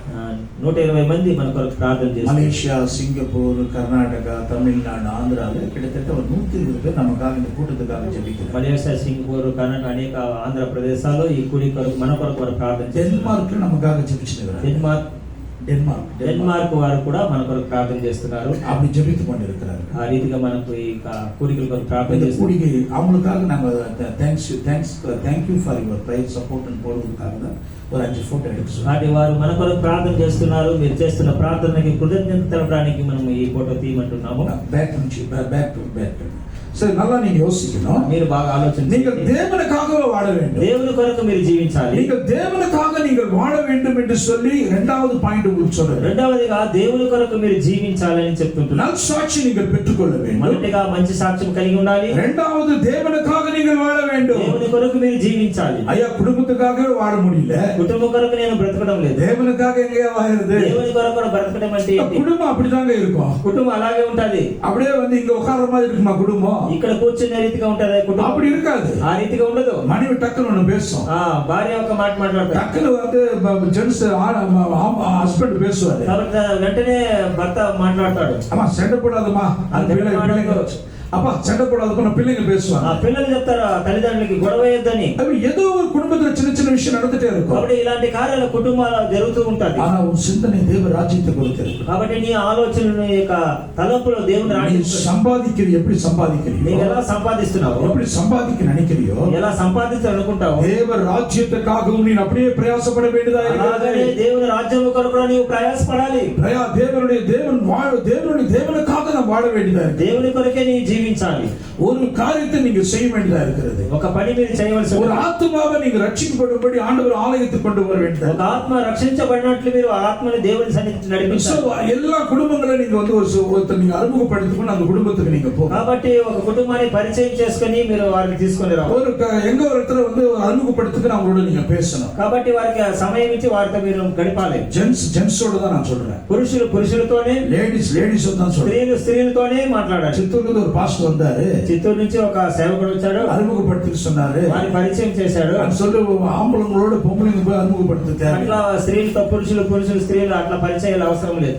ஜென்ஸோட நீங்க, అంటే పురుషులు పురుషులతోనూ, இப்ப லேடிஸோட, స్త్రీలు స్త్రీలతోనే அப்படி நீங்க அறிமுகப்படுத்தி ఆ విధంగా మిమ్మల్ని పరిచయం చేస్తారు. ஆண்டவர் சமூகத்துக்கு நீங்க கொண்டு வரணும். వారిని ప్రభు సన్నిధికి నడిపించాలి. యేసు పத்தி நீங்கள் சொல்லணும். యేసుక్రీస్తుని గురించి చెప్పాలి. ஆலயத்தில் எப்படி வந்து சேர்வார்கள், ఆ ఆలయంలో எப்படி வந்து வருவார்கள், ఎలా వస్తారు వారు దేవుని సన్నిధికి? கர்த்தரை குறித்து நீங்கள் சொல்லி அவங்களை கொண்டு வர ఆ வேண்டும். దేవుని గురించి వారికి తెలియపరిచి వారిని నడిపించాలి. கஷ்டமா இருக்கிறீங்களா, కష్టంలో ఉన్నారా? அப்ப வந்து கடன் பிரச்சனை இருக்கிறீங்களா, అప్పుల భారంలో ఉన్నారా? உங்களுக்கு வந்து பலவீனமா இருக்கிறீங்களா, మీరు బలహీనతలో ఉన్నారా? உங்க பிள்ளைகளுடைய காரியங்களை குறித்து మీ யோசிக்கிறீங்களா, పిల్లల విషయమై మీరు ఆలోచిస్తున్నారా? அவங்க ஏதோ ஒரு பெரிய பிரச்சனை இருப்பாங்க. ఏదో ఒక సమస్యలో ఉంటారు. அது சொல்லுவது கூட வெட்கப்படுவார்கள். వారు చెప్పడానికి సిగ్గుపడుతుంటారు. அதை பார்த்து நம்ம கேலி பண்ணக்கூடாது. వారిని పరిహసించకూడదు మనం. அதை பார்த்து நம்ம கேட்டு அது வந்து அதுக்காக ஜெபிக்கணும். కాబట్టి మనం దాని కొరకు మనం ప్రార్థన చేయాలి. எங்க பாஸ்டர் கிட்ட வாங்க, మా సేవకుడి దగ్గరికి రండి, எங்க பாஸ்டர் அம்மா கிட்ட வாங்க, మా పాస్టర్ అమ్మ దగ్గరికి రండి, நான் உங்களை கொண்டு போறேன், నేను తీసుకుని వెళ్తాను. அவங்க உங்களுக்காக ஆலோசனை சொல்லுவாங்க. వారు మీకు ఒక మంచి ఆలోచన చెప్తారు. இப்படி நீங்கள் தேவ ராஜ்யத்தை குறித்து நீங்கள் தேவனுக்காக வாழ வேண்டியதா இருக்கு. దేవుని రాజ్యము కొరకు, దేవుని రాజ్యము కొరకు మీ కొరకు వారు దేవునిలో சில மீட்டிங்ஸ் நடக்கும்போது நீங்கள் வந்து உங்களுடைய காசு கொடுக்க வேண்டியதா இருக்கும். కొన్ని కూడికలు జరిగినప్పుడు మీ యొక్క ఆర్థిక సహాయం అందించవలసి ఉంటది. அதை வந்து கொடுக்க கூடாம கஞ்சித்தனம் பண்ணாதீங்க. కాబట్టి దాన్ని ఇవ్వకుండా పిసినారితనం చేయకండి. நான் வருஷம் பேங்க் மேனேஜரா இருந்தேன். ఒకప్పుడు నేను బ్యాంక్ మేనేజర్ గా పనిచేస్తాను. 12 வருஷத்துக்கு முன்னாடி பேங்க் மேனேஜர். 12 సంవత్సరాల మునుపుగా నేను బ్యాంక్ మేనేజర్ గా ఉన్నాను. ஆண்டவர் வா வெளியே வான்னாரு. అది దేవుడు నిన్ను బయటికి రమ్మని పిలిచాడు. ரிசைன் பண்ணி வெளியே வந்துட்டேன். నేను రిజైన్ ఇచ్చేసి ఆ ఉద్యోగాన్ని இன்னொரு வாட்டி வந்து என்னோட சாட்சி நான் சொல்றேன். మరొకసారి వచ్చినప్పుడు నా సాక్ష్యాన్ని మీ మధ్యలో இல்ல சாயந்தரம் வந்தீங்கன்னா என் சாட்சி அங்க சொல்லுவேன். కాబట్టి సాయంకాలం తప్పక రండి, అక్కడ మీ సాక్ష్యాన్ని వింటారు. அப்படி நான் வந்துட்டேன். ఆ విధంగా నేను వదిలేసాను. பணத்தை பத்தி நமக்கு நல்லா தெரியும். కాబట్టి డబ్బు గురించి బాగా చక్కగా తెలుసు మనకి. இப்ப வந்து ஒருத்தன் வந்து பசின்னு ஒண்ணு கேட்கறான். ఎవరైనా ఆకలిని వచ్చి అడుగుతారు. அவர் வந்து அவனால ஒண்ணுமே செய்ய முடியல. వారి ద్వారా ఏమి அவன் చేయలేకపోతాడు. பலவீனமா இருக்கிறான். వాడు బలహీనంగా ఉన్నాడు. அவனை பார்த்து பார்க்காத மாதிரி இருக்கிறான். చూసి చూడకుండా ఉంటాం. பக்கத்துல ஒருத்தன் போட்டுருவான். అయితే పక్కన ఉన్న వారు ఇస్తారు. தேவன் சும்மா விட மாட்டாரு. దేవుడు ఊరుకున్నాడు. உடனே பக்கத்துல இருக்கிற வந்து பாக்கெட்ல கையெழுத்து அவன் இருக்காது. వాడు పక్కన జోబిలో వచ్చి వాడి దగ్గర ఉండదు. ஆனா அவன் கிட்ட வந்து 100 ரூபாய் தான் இருக்கும். 100 రూపాయలు ఉంటది. அந்த 50 రూபாய் அவனுக்கு சாப்பாடு வாங்கி கொடுப்பான். కాబట్టి 50 రూపాయలతో వాడి భోజనం. உனக்கு வர வேண்டிய கிருபை அங்க போயிடுது. నీకు రావాల్సిన కృప అతనికి దక్కుతాది. அவன் வந்து ముస్లిమా இருப்பான். వాడు ముస్లిం అయి ఉంటాడు. அவன் இந்துவா இருப்பான். హిందూగా ఉంటాడు. இதெல்லாம் ஆண்டவர் பார்க்க மாட்டாரு. దేవుడు వీటిని చూడడు. அவனுடைய நல் குணத்தை பார்க்கிறாரு. మంచి గుణ లక్షణాలను చూస్తాడు. அவனை திருப்புவார் ஆண்டவர். ఆ దేవుని వైపు తిప్పుకుంటాడు. அவன் இயேசு ரத்தத்தால கழுவப்படுவான் ஒரு நாள். ఒక దినాన దేవుని తెలుసుకుంటాడు. அவன் மொட்டை அடிச்சு தான் இருப்பான். వాడు గుండు కొట్టుకొని ఉంటాడు. அங்க போய் மொட்டை அடிச்சுட்டு வருவான். గుండు కొట్టుకొని వస్తాడు. ஆனா ஒரு நாள் வந்து சர்ச்சில் உட்கார்ந்திருப்பான். ఒక దినాన వచ్చి దేవుని ఆలయంలో కూర్చుంటాడు. கிருபை அவன் மேல வருது. దేవుని కృప తన మీద ఉన్నది. அவன் வந்து நல்ல சிந்தனைகளை சிந்திக்கும்படி அவனுக்கு வந்து ஒரு நல்ல மனம் கொடுத்திருக்காரு. మంచి తలంపులు తలంచడానికి దేవుడు వచ్చిన మంచి అవకాశాన్ని ఇచ్చాడు. எல்லாருக்கும் கொடுத்திருக்கிறார். అందరికీ ఇచ్చినాడు. ஆகவே நம்ம கொடுக்க வேண்டிய டைம் நம்ம கொடுக்கணும். ఇవ్వాల్సిన సమయంలో ధారాళంగా ఇవ్వాలి. நம்ம வந்து கஞ்சித்தனம் பண்ணக்கூடாது. మనం పిసినారితనం చేయకూడదు. பாருங்க, நீங்க தேவையில்லாதவங்களுக்கு வந்து லட்சக்கணக்கில் செலவு பண்ணிருக்கீங்க. అనవసరంగా అనేకలకి లక్షల రూపాయలు ఖర్చు పెడతారు. நிறைய பேருக்கு சொல்லுவாங்க, అనేకలకు చెప్తుంటారు, சர்ச்சில் வந்து ஒரு சின்ன காரியத்துக்காக செய்ய மாட்டாங்க. సంఘంలో ఒక చిన్న కార్యానికి చేయలు. ஆனா வந்து வெளியில வந்து ஒருத்தர் வந்து நீங்க 5 லட்சம் கொடுங்க, நான் உங்களுக்கு 10 லட்சமா தரேன்னு கொடுத்துருப்பாங்க. అంటే బయట వారు వచ్చి మీరు 5 లక్షలు ఇవ్వగలిగితే మీకు 10 లక్షలు వస్తాదంటే ధారాళంగా ఇచ్చేస్తాం. அந்த 5 லட்சமும் வராது. 5 లక్షలు తిరిగి రాదు. ஐயோ ஜெபிச்சிங்க, మనం ప్రార్థన చేయండి, మాకు அப்பதான் ஜெபமே தேடுறீங்க. అప్పుడే ప్రార్థన అవసరం. அப்படி இருக்க கூடாது. అలా ఉండకూడదు. எல்லாம் ஞானமா இருங்க. అంటే జ్ఞానం కలిగి ఉండాలి. யாரும் உங்களை ஏமாத்த கூடாது. ఎవరు మిమ్మల్ని మోసపరచు. பரிசுத்த வேதாகமத்தை வாசிங்க. పరిశుద్ధ గ్రంథాన్ని చదవండి. தேவனுக்காக வாழ வேண்டும் என்ற எண்ணங்களை உண்டாக்குங்க. దేవుని కొరకు జీవించాలనే వైరాగ్యం. பாருங்க, பிலிப்பி 1:21 சொல்லப்படுகிறது. ఫిలిప్పీ 1:21 చూస్తాం. 1:21 பாருங்க. 1:21 చూడండి. வேகமாய் வாசிங்க. త్వరగా తీసిన వారు ஒரு வாட்டி தமிழ்ல வாசிங்க, தெலுங்குல வாசிங்க, அதை அப்படியே நீங்க புடிச்சுக்கணும். కాబట్టి మీరు చదివినప్పుడు దాన్ని గట్టిగా పట్టుకోండి. கிறிஸ்து எனக்கு ஜீவன், கிறிஸ்து எனக்கு ஜீவன். சாவு எனக்கு ஆதாயம். பாருங்க, நீங்க சொல்றாரு கிறிஸ்து எனக்கு ஜீவன் என்றாரு. క్రీస్తు నాకు జీవమై ఉన్నాడు, சாவு எனக்கு ஆதாயம் என்றாரு. సావు అయితే ఇది నాకు లాభమై ఉంటున్నది. நல்லா நீங்க யோசித்து பாருங்க. బాగా ఆలోచన చేయండి. நாம் ஜீவிக்கும் போது మనము జీవించే సమయంలో கிறிஸ்துவுக்காக நாம் ஜீவிக்கணும். క్రీస్తు కొరకే మనము జీవించాలి. நாம் சாவு நமக்கு ஆதாயமா இருக்கிறது. మన యొక్క మరణం మనకి లాభముగా ఉండాలి. ஆகவே கிறிஸ்துவுக்காகவே நீங்கள் ஜீவிக்க வேண்டியதா క్రీస్తు இருக்கிறது. కొరకే మనం జీవించవలసిన వారంగా ఉన్నాం. யோசித்து பாருங்க. ఆలోచించి చూడండి. நமக்கு ஆண்டவராக இயேசு கிறிஸ்துக்கு இருக்கிற மனமே நமக்கும் இருக்க வேண்டியதா క్రీస్తు இருக்கிறது. యేసుకు కలిగిన మనసు మనకు కలిగి ఉండాలి. பிலிப்பி 2వ అధ్యాయం ఫిలిప్పీ 2వ అధ్యాయము 4-5 వచనங்கள் వాసింగ. 4 మరియు 5 వాక్యాలు చదివితే, அவனவன் தனக்கானவைகளை அல்ல, தனக்கானது அல்ல, பிறருக்கானவளையும் நோக்குவானாக. இயேசுவில் இருந்தே சிந்தையே உங்களிலும் இருக்க கடவுள். ஆமா, இயேசு கிறிஸ்துக்குள்ள இருக்கிற சிந்தனையே நமக்குள்ள இருக்கணும். క్రీస్తు యేసుకు కలిగిన మనసును కూడా మనం కలిగి ఉండాలి. சொந்த காரியங்களே செஞ்சு இருக்காத. మీరు సొంత పనులు మాత్రమే చేయరు కాకుండా குடும்பத்தை குறித்தே சிந்தித்து கொண்டிருக்காத. చూసిన కుటుంబ విషయాల్లో మాత్రమే కాకుండా தேவ காரியங்களை குறித்து சிந்தி. దేవుని కార్యముల గురించి విచారించు. ஒரு நாள் நீ இருக்க மாட்ட, ఒక రోజు నీవు ఉండవు. அப்ப ஆண்டவர் கேட்பாரு, ప్రభు అడుగుతాడు, நல்ல சம்பளம் கொடுத்தேன், మంచిగా నీకు జీతం ఇచ్చాను, எவ்வளவு செஞ்சிருக்கலாம், నీ ఎంతగా చేయిండొచ్చు, இங்க வந்து சேர்த்துவேன், அங்க பேங்க்ல சேர்த்து வச்சுட்டு வந்தீங்க, ఇక్కడ చేర్చమని చెప్తే నువ్వు బ్యాంక్ లో కూర్చిపెట్టావు కదా. என்னாச்சு தெரியுமா? ఏమైంది? உன் பையனை ஏமாத்தி அவன் எடுத்துன்னு போயிட்டான். నీ యొక్క కుమారుడిని రామార్చి మోసపరిచి తీసుకొని వెళ్ళిపోయాడు. எல்லாம் எடுத்துன்னு போயிட்டான். అన్ని తీసుకొని వెళ్ళాడు. அது சொல்லி நமக்கு தெரியும். அங்க போனாங்க, అక్కడ వెళ్ళినాక మనకు ఆలోచన. அதனால இறக்கும் போது நீங்க கொடுக்கணும். ఉన్నప్పుడే మనం దారాలను ఇవ్వాలి. இறக்கும் போது நீங்கள் சகாயம் செய்யணும். ఉన్నప్పుడే సహాయపడాలి. அவன் வந்து பாஸ்டர் நிறைய இடங்கள்ல ஊழியம் செய்யறாரு. ఆ సేవకుడు అనేక ప్రాంతాల్లో సేవ చేస్తున్నాడు. அதெல்லாம் அவர் சொல்லும் போது எனக்கு ஆச்சரியமா இருந்துச்சு. ఆ కార్యాలు చెప్పేటప్పుడు నాకు ఆశ్చర్యం వేసింది. உண்மையா சொல்றேன், நான் வந்து பணக்காரன் கிடையாது, యథార్థంగా చెప్తాను, నేను ఐశ్వర్యవంతుడు కాదు. கோட்டு கூட எந்த கிடையாது. ఈ కోట్ కూడా నాది కాదు. ஒரு பாஸ்டர் கொடுத்தாரு. ఒక పాస్టర్ నాకు సహాయం చేశాడు. டை எந்த கிடையாது. ఈ టై నాది కాదు. கிஃப்ட் ஒருத்தர் கொடுத்தாரு. ఒక బహుమానంగా ఇచ్చారు. பாருங்க, அப்படி எல்லாமே வந்து கிஃப்ட் தான். ఇది ఇచ్చిందంటే కూడా బహుమానమే. என்னுடைய வாழ்க்கையே கிஃப்ட் தான். కాబట్టి నా జీవితమే ఒక బహుమానం. என்னுடைய பிறப்பே கிஃப்ட் தான். నా యొక్క పుట్టుకే బహుమానం. சாயந்தரம் வந்து நான் சொல்றேன், సాయంత్రం వస్తే ఇంకా వివరంగా அப்ப చెప్తాను. வந்து நாங்க வேகமா வசனம் சொல்ல வேண்டாம், வேகமா போயிட்டு ఎందుకు త్వరగా చెప్తున్నట్టే సమయం లేదు. அப்ப நம்ம வந்து கொடுக்கிற டைம் நீங்க கொடுக்கணும். ఇవ్వవలసిన సమయంలో సరైన సమయానికి ఇవ్వాలి. ஏழை எளிமையான இருந்தாலும் கூட పేదరికంలో ఉన్నా కూడా நிறைய ஊழியர்களுக்கு நான் உதவி பண்றேன். అనేక సేవకులకి నేను సహాయపడతాను. எனக்கு இருக்காது, నాకు ఉండదు, கொடுத்துருவேன். ఇవ్వగలుగుతున్నాను. கொடுத்துட்டு பேசாம ஆண்டவரை ஜெபம் பண்ணுவேன். ఇచ్చి ప్రభు సన్నిధిలో ప్రార్థన చేస్తాను. எனக்கு இல்ல உண்மையாலுமே, నాకు నిజంగా లేదు, ஆனாலும் கொடுத்துருவேன். అయితే ఇవ్వగలుగుతున్నాను. அவங்க கஷ்டம் பார்த்தாலும் கொடுத்துருவேன். వారి కష్టాలు చూసి ఇచ్చి ஜெபம் பண்ணி கொடுத்துருவேன். ప్రార్థన చేసి ఇస్తాను. நிறைய பேர் ஏமாத்துற ஊழியக்காரர் இருக்கிறாங்க, ఎంతో మంది ఏమారుస్తారు, మోసపరుస్తారు. நிறைய பேர் இருக்கிறாங்க, உலகம் முழுவதும் இருக்கிறாங்க. లోకమంతా కూడా ఉన్నారు. அவன் கிறிஸ்துவ ஆளு கிடையாது, అంటే క్రైస్తవుడు కాదు. ஆனா உங்களுடைய ஊழியக்காரர் தேவன் கொடுத்த உங்களுக்கு பெரிய கிஃப்ட் அது. కాబట్టి దేవుడు మీకు ఇచ్చిన ఒక గొప్ప బహుమానం. ஆகவே வந்து நீங்கள் வந்து ஊழியத்திலே பங்காளராக இருங்க. కాబట్టి మీరు ఒక పరిచర్యలో పాలిభాగస్తులుగా ఉండాలి. தேவனுடைய காரியங்களை நீங்கள் பங்காளராக இருங்க. దేవుని పరిచర్యలో మీరు పాలిభాగస్తులుగా ఉండాలి. தேவனுக்கு நீங்கள் வந்து என்ன செய்யணும் என்று யோசித்துக் கொண்டே இருங்க. దేవుని కొరకు మీరు ఏం చేయాలని ఆలోచించి ముందుకు రండి. நான் ஒரு சர்ச்சுக்கு போயிருந்தேன். ఒక ఆలయానికి దేవుని సన్నిధికి వెళ్ళాను. அங்க ஒருத்தர் என்கிட்ட பேச ஆரம்பித்தார். ఒక వ్యక్తి నాతో మాట్లాడాడు. ஒரு விசுவாசி பேச ஆரம்பித்தார். విశ్వాసి నాతో మాట్లాడాడు. அவர் வந்து உட்காருவாராம், ఆయన కూర్చుంటాడు, ஜெபம் பண்ணுவாராம், ప్రార్థన చేస్తాడు. ஆண்டவரே இந்த ஆலயத்துல என்ன தேவைன்னு கேட்பார். ప్రభు ఈ యొక్క ఆలయానికి ఏం అవసరం ఉన్నదని அவரே பாப்பாராம். అలాగా చూస్తాడంట. இந்த பொருள் இல்லையே, ఈ యొక్క వస్తువు ఇక్కడ లేదే, இங்க வந்து இந்த வசனம் வச்சா நல்லா இருக்குமே, ఇక్కడ ఈ వాక్యం పెడితే బాగుండేది. பாஸ்டர் ஒரு வார்த்தை சொல்லிட்டு வாங்கி வந்துருவார். ఒక సేవకుడు చెప్పి దాన్ని కొనుక్కొని వచ్చేవాడు. அப்படி எல்லாமே அவங்க பார்த்த எல்லாமே அவர்தான் வாங்கி கொடுத்திருக்காரு. అక్కడ చూస్తే ఇవన్నీ ఎట్లా వచ్చిందంటే ఆ వ్యక్తి తీసిచ్చుంటాడు. ஆனா அது மேல பேர் போட்டுக்கல. దాని మీద పేరు ఉండదు. நிறைய பேர் ஃபேன் மேல பேரு, சேர் மேல பேரு, ఎవరైతే ఫ్యాన్లు ఇస్తారో చైర్లు ఇస్తారో కుర్చీల మీద వాళ్ళ పేర్లు రాసి ఇస్తారు. எல்லாம் பேருங்கதான். అన్ని పేర్లు రాయబడి ఉంటాయి. பேரு சொல்லனா கோச்சிப்பாங்க. వారి పేరు చెప్పకపోతే కోపడతారు. அதுக்காகவே சிலருக்கு பேர் சொல்ல வேண்டியதா இருக்கு. కొన్నిసార్లు ఆ పేరు చెప్పకుండా நானும் சித்தூர்ல சில பேர் சொல்லுவேன். చిత్తూరులో నేను కూడా కొన్ని పేర్లు చెప్పాను. ஏன்னா சொல்லணும் நெக்ஸ்ட் காணிக்க தர மாட்டாங்க. కాబట్టి చెప్పకపోతే మళ్ళా రెండోసారి சொன்னாதான் அவங்க சந்தோஷம். వారు సంతోషపడతారు. ஆனா ஒரு சிலர் இருக்கிறாங்க, కొంతమంది ఉన్నారు, நீங்க தயவு செஞ்சு என் பேர் சொல்லுங்க, దయచేసి మీరు మా పేరు நான் என்ன கொடுத்தேன்னு சொல்லக்கூடாது, நான் எதுவுமே சொல்லக்கூடாது, నేను ఏమి ఇచ్చానో ఇచ్చాననే మాట రాలేదు. அப்படி இருக்கிறாங்க. కొంతమంది అలా ఉన్నారు. சோ வந்து நம்ம தேவ காரியங்களை குறித்து தேவனுக்காக வாழ வேண்டும் எண்ணத்தில் நம்ம வாழ வேண்டியதா இருக்குது. దేవుని కొరకు బ్రతకాలంటే ఏ కార్యముల కొరకు బ్రతకాలి? ரோமர் 14వ అధ్యాయం 8వ వచనத்தை వాసించండి. రోమీయులు 11:8. రోమీయులు 11:8. వేగంగా వాసించండి. ఇందు విషయమై నేటి వరకు దేవుడు వారికి నిద్రమత్తు గల 14:8 நாம் பிழைத்தாலும் ஆ. கர்த்தருக்கென்று பிழைக்கிறோம். எஸ். நாம் மரித்தாலும் ஆ. கர்த்தருக்கென்று மரிக்கிறோம். ఇతరులు చదవండి ఇప్పుడు. మనము బ్రతికినను ఆ, ప్రభు కోసమే బ్రతుకుచున్నాము. ప్రభు కోసమే బ్రతుకుచున్నాము. చనిపోయినను ప్రభు కోసమే చనిపోవచ్చున్నాము. ప్రభు కోసమే చనిపోతున్నాము.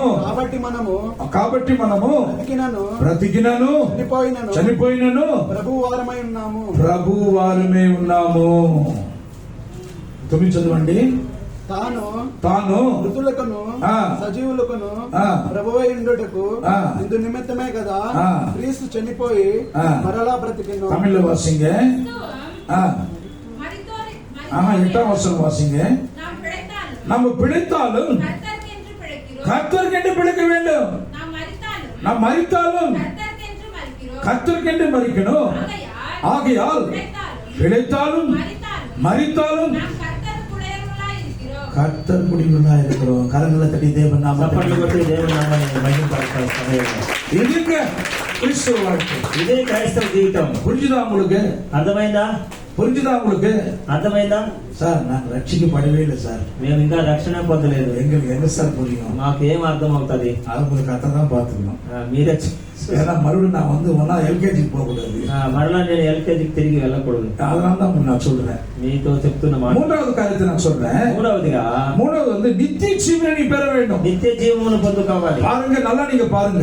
చూడండి, గమనించండి. நற்சாட்சி நீ பெற வேண்டும். మంచి సాక్ష్యం పొంది ఉండాలి. ஆண்டவருக்காக நீங்க வாழ வேண்டும். దేవుని కొరకు బ్రతకాలి. நித்திய ஜீவன் பெற நெக்ஸ்ட் மூணாவது ஸ்டெப். మూడవదిగా నిత్య జీవమును పొంది ఉండాలి. இப்போ எவ்வளவு வாழ்க்கை வந்துட்டு ఎంత బ్రతికినా நித்திய ஜீவன் பெற்றீங்கன்னா నిత్య జీవాన్ని పొందుకోకపోతే போச்சுக்காது, వెళ్ళిపోయినట్లే. அவ்வளவுதான். అంతే సంగతి. அப்படிதானே? అంతే కదా? அப்படிதானே? అలాగే కదా. பாதாளத்துக்கு போயிட்டு పాతాళంలోకి వెళ్ళి, ஐயோ அப்ரஹாம் ஐயா, అబ్రహామయ్య గారు, ஐயா எங்க அண்ணதம்பிங்க 5 பேர் இருக்கிறாங்க, నాకు 5 అన్నదమ్ములు ఉన్నారు, அந்த லாசரை கொஞ்சம் அனுப்பி ఈ లాజరుని అక్కడికి పంపి கொஞ்சம் సాక్షి சொல்லியா, ఇక్కడ గురించి సంగతి நான் நரகத்துல பாதாளத்துக்கு சொல்லியா, నా గురించి సాక్ష్యం పాతాళంలో వారికి చెప్పమని. சார் அப்ரஹாம் சார், అబ్రహాము சொல்லுங்கயா, అలా చెప్పండి. அந்த லாசரை கொஞ்சம் அனுப்புங்க. లాజరు గారిని కొద్దిగా పంపి ஒரு விரல்ல ஒரு சொட்டு தண்ணிய நாக்கு மேல போடு. నాలుగు తడపడానికి నీటిని బొట్టు. உங்க வீட்டுக்கு ஒருத்தர் வந்தா నీ ఇంటికి ఎవరైనా వస్తే தண்ணி எப்படி கேட்பாங்க? నీళ్ళు ఎలా అడుగుతారు? ஒரு சொட்டு நாக்கு மேல போடணும்னு கேக்குறாங்க. ఓ నాలుగుతో ఒక డ్రాప్ వేయమని అడుగుతారా? தண்ணி கொடுங்கன்னு கேட்பீங்க. నీళ్ళు ఇవ్వండి అని అడుగుతారు. గ్లాస్ ఆఫ్ వాటర్ కేட்பீங்க. ఒక గ్లాస్ మంచి నీళ్ళు ఇవ్వండి. సో இப்போ பாட்டில் தான் கொடுப்பீங்க. మీరు ఇప్పుడు బాటిల్ ஆனா ஃப்ரிட்ஜ்ல தான் வச்சிருப்பீங்க. ఫ్రిడ్జ్ లో పెట్టింటారు இப்போ కాబట్టి நிறைய பாட்டில்ஸ் தான் கொடுப்பாங்க. ఇప్పుడు సాంప్రదాయం బాటిల్ అయి కూడా சரி ఇప్పుడు ஒரு பாட்டில் குடிக்கிறாங்க. కాబట్టి వారికి అందిస్తారు. அவன் கேக்குறான் ஒரு சொட்டு தண்ணி கேக்குறான். కాబట్టి ఒక బొటనవేలుతో கேட்டிருக்கான். ఒక బొటనవేలు నీళ్లు కావాలని అడిగాను. பாருங்க, அப்ப தாகத்துக்கு அவன் தவிக்கிற தவிப்பு ஒரு வாட்டி யோசிச்சு பாருங்க. దాహముల గురించి తట్టుకోలేకపోతున్నాడు అక్కడ. அதனால நித்தியஜீவன் பெறலாம నిత్య జీవనం పొందుకోలేదు. அவன் நித்தியஜீவன் பெறாமனால నిత్య జీవం పొందుకోలేదు కాబట్టి ஐயா தாங்க சகோதரர்கிட்ட அனுப்பு லாசரு. నా సహోదరుడు పంపు లాజరుని అంటున్నాడు. அங்க மோசே தீர்க்கதரிசி இருக்கிறாங்க. అక్కడ మోషేయులు ప్రవక్తలకు ఉన్నారు. நடந்த சம்பவத்தை குறித்து యేసు சொன்னாரு. జరిగిన సంగతి గురించి యేసు ప్రభువు చెప్తున్నారు. It's not example. ఇది ఒక మాదిరి కాదు. அது மோசே காலங்களில் நடந்த ஒரு சம்பவம். మోషే దినాల్లో జరిగిన సంగతి இயேசு பார்த்து அது சொல்லுகிறார். యేసు ప్రభువు వారు చూసి కల్లారా దాన్ని వారికి వివరిస్తున్నారు. ஏன்னா அவர்தான் மரணத்தை ஜெயித்தவர். ఆయనే మరణాన్ని జయించిన వాడు. வானத்தையும் பூமியையும் உண்டாக்கினவர். భూమి ఆకాశాన్ని కలుగు చేసిన వాడు. அவர் இல்லாமல் ஒன்றும் கூடவில்லை. ఆయన లేకుండా ఏమీ కలగలేదు. அவர்தான் தகப்பன் பிதாவுடைய சாயல். ఆయనే తండ్రి యొక్క స్వరూపం. அதனால அவர் சொல்லுகிறது வார்த்தை உண்மை. ఆయన యొక్క మాటలు సత్యము. ஏன்னா அமெரிக்காவை பார்த்து உனக்கு சொன்னாதான் உனக்கு புரியும். అమెరికా వెళ్ళి వచ్చి చెప్తేనే మీరు అర్థమవుతుందండి. நெட்ல பார்த்து அமெரிக்கால ஒருத்தன் சொல்றான்னு வச்சுங்களேன். నెట్ల నుంచి చూసి అమెరికా గురించి వివరిస్తే, அமெரிக்கால போய் ஒருத்தன் சொல்றான்னு வச்சுங்களேன், ఒక వ్యక్తి నేరుగా వెళ్ళి చెప్పినాడు అనుకోండి, யாரு சொல்றது நல்லா இருக்கும்? వీరిద్దరిలో ఎవరు చెప్పేది బాగుంటుంది? போய் பார்த்து வந்து சொல்றதா நெட்ல பார்த்தவனா? నెట్లో చూసి చెప్పేవారా లేదంటే ప్రత్యక్షంగా వెళ్ళి వచ్చి చెప్పేవారా? ప్రత్యక్షంగా చూసి వచ్చిన వారు. கேக்குறீங்களா தூங்குறீங்களா? వింటున్నారా నిద్రపోతున్నారు? கேட்கணும். వినాలి. பாருங்க, அதனால அவர் பார்த்து சொன்னவர் இயேசு கிறிஸ்து. ఆయన చూసి చెప్పినాడు యేసు. ஆகவேதான் நித்திய ஜீவன் நாம் பெற்றுக்கொள்ள வேண்டியதா இருக்கிறது. నిత్య జీవం మనం పొందుకోవాలి. சரி, இவர் சொல்றாரு, தீமோத்தேயுக்கு சொல்றாரு. తిమోతితో చెప్తున్నాడు. 1 தீமோத்தேயு 6 அதிகாரம் 2 వచనం. 1 తిమోతి 6:12 మీరు చూస్తే, ஐயா நீ நல்ல போராட்டத்தை போராடியா, నువ్వు మంచి పోరాటం పోరాడము, நித்திய ஜீவனை பெற்றுக்கொள். నిత్య జీవాన్ని మీరు పొందుకో. பாருங்க, நல்ல போராட்டத்தை நம்ம போராடணும். మంచి పోరాటం మనం పోరాడాలి. இது நல்ல போராட்டம். ఇదేంటి మంచి పోరాటము. கெட்ட போராட்டம் இருக்குது, చెడు పోరాటం ఉన్నది, நல்ல போராட்டம் இருக்குது. మంచి పోరాటం ఉన్నది. நல்ல போராட்டம் என்ன தெரியுமா? మంచి పోరాటం ఏంటో తెలుసా? கெட்ட போராட்டத்தோட போராடுவதுதான் நல்ல போராட்டம். చెడు పోరాటంతో పోరాడడమే మంచి పోరాటము. டிவி வந்து போட்டுட்டு வீட்டுல వేసి ముందర வீட்டுல யாரும் இல்லைன்னா ఎవరు లేదంటే ఇంటిలో திருப்பு சேனல், మారుస్తా ఉంటాం. திருப்பு சேனல், మార్చే ఛానల్ திருப்பு சேனல் అట్లా మారుతూనే ఉంటాం. பார்த்து பார்த்து கொஞ்ச நாள் பாரு, కొద్దిసేపు இது நல்லா இருக்குது, ఇది బాగుంది, இப்படி பாரு, అటు ఇటు చూడండి, இப்படி பாரு. చూడండి. கெட்ட போராட்டம், చెడు పోరాటం. நல்ல போராட்டம் சொல்லு. మంచి పోరాటం చెప్తే பார்க்காத, చూడదా, பார்க்காத. చూడబాక. இயேசு பார்க்கறாரு, యేసు నిన్ను చూస్తున్నాడు, இயேசு பார்க்கறாரு, యేసు చూస్తున్నాడు. நான் பார்க்க மாட்டேன். இதான் நல்ல போராட்டம். ఇదే మంచి పోరాటం. பாருங்க, செல்போன் வந்து பார்த்துனே இருப்போம், సెల్ ఫోన్ మనం చూస్తా ఉంటాం, பார்த்துனே இருப்பாங்க, చూస్తానే ఉంటాం. அப்படி பார்ப்போம். అటు ఇటు చూపు அப்படி பாக்குறேன்னா குஞ்சு போச்சா வேற ஏதோ பாக்குறாங்க. పక్కన వాడు అటు చూపు చూశాడంటే వేరే நிறைய பேர் ஹஸ்பண்ட் பக்கத்துல வச்சு வேற பார்த்து இருப்பாங்க. భర్త ఉంటాడు, பஸ்ல நான் பார்த்துனே இருப்பேன், చూస్తానే ఉంటాను. அதான் அப்படியே பார்க்கும் ஹஸ்பண்ட். భర్త వైపు చూస్తాను, அவன் கேன நினைச்சுக்குது, ஹஸ்பண்ட கேன நினைச்சுட்டு பாக்குது. అనుకుంటున్నది உண்மையாலுமே அப்படி நான் பார்த்துனே இருக்கிறேன். అలా చూస్తున్నాను. என்னப்பா அட்டக்க என்னங்க சொல்லுங்க, ఏమండి చెప్పండి. எவ்வளவு அழகா எனக்கு தெரியுமா? ఎంతగానో భర్త ముందు అంత அவரும் அதே மாதிரி தான் சில டைம்ல. భర్త కూడా కొన్నిసార్లు అలాగే. So, இது வந்து நித்திய ஜீவனுக்கு ஏதுவான நல்ல போராட்டம் கிடையாது. జీవానికి కారణమైంది కాదు ఇది. நீ நல்ல போராட்டத்தை நீ போராடு, మంచి పోరాటం పోరాడు. ஆண்டவர்கிட்ட நீ வரணும்னா దేవుని దగ్గర నువ్వు రావాలంటే நீ நல்ல போராட்டத்தை போராடணும். నువ్వు మంచి పోరాటం పోరాడాలి. யோவான் 6ஆம் அதிகாரத்தை நீங்க திருப்பிக் கொள்ளுங்க. యోహాను సువార్త 6వ అధ్యాయం తిప్పినప్పుడు, அங்க பாருங்க, యోహాను సువార్త 6వ అధ్యాయం తిప్పినప్పుడు 52ல இயேசு என்ன சொல்றாரு பாருங்க. 52వ వాక్యంలో చూస్తే, இன்னைக்கு ராபோஜன அந்த காரியத்தை உங்களுக்கு வந்து லேசா உங்களுக்கு சொல்ல விரும்புகிறேன். కాబట్టి ప్రభు వల్ల కాబట్టి దాని గురించి మనం చదువుదాము. 5 நிமிஷம் என்ன சொல்ல போறேன்னு தெரியல எனக்கு. 5 నిమిషాలు ఏం చెప్తానో తెలియదు కానీ சரி உடனே சொல்லுங்க, படிங்க 6:52. அப்பொழுது யூதர்கள் இவன் தன்னுடைய மாம்சத்தை எப்படி நமக்கு புசிக்க கொடுப்பான் என்று தங்களுக்குள்ளே வாக்குவாதம் பண்ணினார்கள். அதற்கு இயேசு அவர்களை நோக்கி, நீங்கள் மனுஷகுமாரனுடைய மாம்சத்தை புசியாமலும் அவருடைய இரத்தத்தை பானம் பண்ணாமலும் இருந்தால் உங்களுக்குள்ளே ஜீவனில்லை என்று மெய்யாகவே உங்களுக்கு சொல்லுகிறேன். என் மாம்சத்தை புசித்து என்னுடைய இரத்தத்தை பானம் பண்ணுகிறவனுக்கு நித்திய ஜீவன் உண்டு. நான் அவனை கடைசி நாள்ல எழுப்புவேன், அந்தி தேர்வுல నేను వారిని లేపేదను. பாருங்க, நல்லா நீங்க யோசித்து பாருங்க. ఆలోచించి చూడండి. இங்க வந்து அவர் ரத்தத்தை குறித்து శరీరத்தை குறித்து சொல்றாரு. ఆయన శరీరం గురించి రక్తం గురించి చెప్తున్నాడు. அப்ப జీవ అప్ప నానే అంటారు, జీవాహారం నేనే, జీవ తన్నీర్ నానే అంటారు, జీవజలం నేనే. பாருங்க, జీవ అప్పமாக இயேசு கிறிஸ்து சொல்றாரு, జీవం గల రొట్టె నేనే అన్నప్పుడు என்ன சாப்பிடு అంటారు, నన్ను తిను అంటున్నాడు. அங்க இருக்கிற ஜனங்க பாருங்க, అక్కడ ఉన్న వాళ్ళు చూస్తున్నారు. இவர் శరీரத்தை சாப்பிட சொல்றாரு, ఎలా ఈయన శరీరం తినవచ్చు అని చెప్తున్నారు. ரத்தத்தை குடிக்க சொல்றாரு, ఆయన రక్తం త్రాగమంటున్నాడు. இவருக்கு మెంటల్யா, ఈయనకి పిచ్చి పట్టిందేమో, உண்மை நினைச்சாங்க அதனால ఆ రోజున తలంచాడు. அப்ப வந்து அங்க நீங்க பாருங்க, చూస్తే మీరు ஆண்டவர் சொல்ற ஒரு காரியத்தை ప్రభు చేసిన కార్యము அங்க என்ன சொல்றாருன்னு சொன்னால், ఏం చెప్తున్నాడు? 62 நீங்க வாசிங்க வேகமா. 62వ వాక్యము 62 63. மனுஷகுமாரன் நாம் முன்னிருந்த இடத்திற்கு முன்னிருந்து இடத்திற்கு ஏறி போகிறதை நீங்கள் காண்பீர்களானால் எப்படி இருக்கும்? ஆவியை உயிர்ப்பிக்கிறது, ஆவிதான் உயிர்ப்பிக்கிறது, மாம்சமானது ஒன்றுக்கும் உதவாது. நான் உங்களுக்கு சொல்லுகிற வசனங்கள் ஆவியாகவும் ஜீவனாகவும் இருக்கிறது. உங்களுக்கு புரியணும், உங்களுக்கு నీకు ఒక అర్థం కావాలి.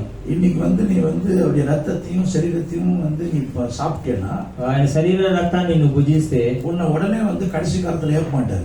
వెంటనే నిన్ను చివరి రోజులు అంత్యకాలం లేపడు. ஓஹோ, இது குடிச்சுதானே, ఇది తిన్నాను కదా, அவர் ரத்தம் சரீரம் இருக்குது, ఆయన శరీరం రక్తం ఉన్నది, ஏச்சுன்னு சொல்ல மாட்டாரு, లేసే అని చెప్పడు. இது நினைவு கூறும்படி நீ செய்யணும், నీ జ్ఞాపకం ఉంచుకోవడానికి చేయవలను. இதான் வந்து 1 கொரிந்தியர் வந்து 11ஆம் அதிகாரத்துல வந்துருவாரு. కాబట్టి 1 అధ్యాయం దీని గురించి రాయబడుతున్నది. என் ரத்தத்தையும் என் சரீரத்தையும் நீ பானம் பண்ணும்போது, నా రక్తమును ఒక శరీరం పానం చేసినప్పుడు என் மரணத்து குறித்து நீ நினைவு கூறுன்ற, నా మరణాన్ని గురించి నువ్వు ప్రచురించమంటున్నాడు. அப்படி நினைச்சு நம்ம குடிக்கிறோம், అలా తలంచి తీసుకుంటున్నాం. అయినా அவருடைய வசனம் தான் ஒரு ஆவியும் ஜீவனமா இருக்கிறது. ఆయన మాటలే వాక్యము ఆత్మ ఏంటున్నది జీవం. அவர் వசனத்தை நீ கேட்கலனா, ఆయన మాటలను వినలేకపోతే, அவர் వసనத்துக்கு நீ కీழ்పడిలేనా, వాక్యానికి లోబడకపోతే, இது சாப்பிட்டாலும் நீ வந்து சாகுற அவ்வளவுதான். నీవు తిన్నా కూడా చనిపోతావు. ரெண்டாவது மரணத்தை குறித்து நான் பேசிட்டு ఆ రెండో మరణం గురించి చెప్తుంటున్నా. நீ நரகத்தான் போகணும், నరకమే వెళ్ళాల్సి, பாதாளம் தான் போகணும், పాతాళం వెళ్ళవలసి ఉంటది. இது எப்படி நீங்க கேட்கலாம்? ఇది ఎలా అని మీరు ప్రశ్నించొచ్చు. பாருங்க, யூதாஸ் எங்க போனாரு? యూదా ఎక్కడ వెళ్ళాడు? యూదా ராபோஜனம் பெற்று తను కూడా తన బల్లలో చేయి వేసుకున్నాడు. அழகா வந்து ராபோஜனம் பெற்றுக்கிறாரு. ఆ యొక్క బల్లలో పాలు పొందులు పొందాడు. பாருங்க, நீங்க வேகமா வாசிங்க. யோவான் சுவிசேஷம் 13ஆம் அதிகாரம் యోహాను రాసిన సువార్త 13వ అధ్యాయం 27 வாசிக்கணும். 13:27. அந்த திக்கையை ஆ. அவன் வாங்கின பின்பு அவன் வாங்கின பின்பு சாத்தான் அவனுக்குள் புகுந்தான். எப்படி இது? ఎలా ఇది? వాడు ఆ ముక్కను పుచ్చుకొని సాతాను వల్ల ప్రవేశించాడు. ఎలాగిది? ராபோஜனம் வாங்குறான். ప్రభు బలను అందుకున్నాడు. இங்கன்னா பாஸ்டர் ரவிச்சந்த் கொடுக்கிறாரு. అయ్యగారు ఇస్తున్నారు ఇక్కడ. இல்ல ஐயா ரெண்டு பேரும் சேர்ந்து கொடுப்பாங்க. ఒకరు ఇద్దరు కలిసి ఇవ్వచ్చు. அங்க இயேசு தான் கொடுக்கிறாரு. అక్కడ ఇస్తున్నది ఎవరో కదా, యేసు அவன் ప్రభు. சாப்பிட்ட உடனே తాను తిన్న తర్వాత சாத்தான் கொடுக்கிறாரு. సాతాను లోపల ప్రవేశించాడు. அவர் ரத்தம் அவர் శరీరం தானே கொடுக்கிறாரு. ఆయన శరీరానికి తెచ్చాడు. அவன் ஏன் தெரியுமா? ఎందుకంటే அவன் வார்த்தையை கேட்கவில்லை, ఆ మాటలు వినలేదు, அப்படி వசனத்தை கேட்கவில்லை. వాక్యాన్ని వినలేదు. அந்த వசனத்தை நீங்க கேட்கும் போதுதான் ఆ వాక్యాన్ని మీరు విన్నప్పుడు அது ஆவியும் ஜீவனமாகும். అది ఆత్మయు జీవమైనది. ஆகவே என் பிரிய தேவ பிள்ளைகளே, కాబట్టి నాకు దేవుని ప్రియమైన పిల్లలారా, இன்னைக்கு யோசித்து பாருங்கள். ఈ రోజు నీవు ఆలోచించి చూడు, இது நினைவு கூறுங்கள். జ్ఞాపకం చేసుకోండి. ஆண்டவர் வார்த்தைக்கு செவி கொடுங்கள். ఆయన వాక్యములకు చెవి ఎక్కు. அதன்படி நடங்கள். ఆ రీతిగా మీరు నడుచుకోండి. கேட்கறது மாத்திரமல்ல, ఇంత మాత్రమే కాకుండా நீங்கள் செயல்பட வேண்டியதா இருக்கிறது. మీరు ఆ విధంగా నడుచుకోవాలి. இது கேட்கும் போது உங்களுக்கு விசித்திரமா இருக்கலாம். ఇది వినడానికి విచిత్రంగా ఉండొచ్చేమో. தயவு செஞ்சு நீங்க கேட்கணும். దయచేసి మీరు వినాలి. நீங்க கேட்கலைன்னா మీరు వినకపోతే ரொம்ப కష్టப்படுவீர்கள். కష్టంలో పడుతుంటున్నారు. பாருங்க, வந்து யோவான் சுவிசேஷம் 8ஆம் அதிகாரத்தை நீங்க திருப்பிக் கொள்ளுங்கள். యోహాను సువార్త 8వ అధ్యాయం తిప్పండి. 51 வாசிங்களேன். 8:51 చదవండి.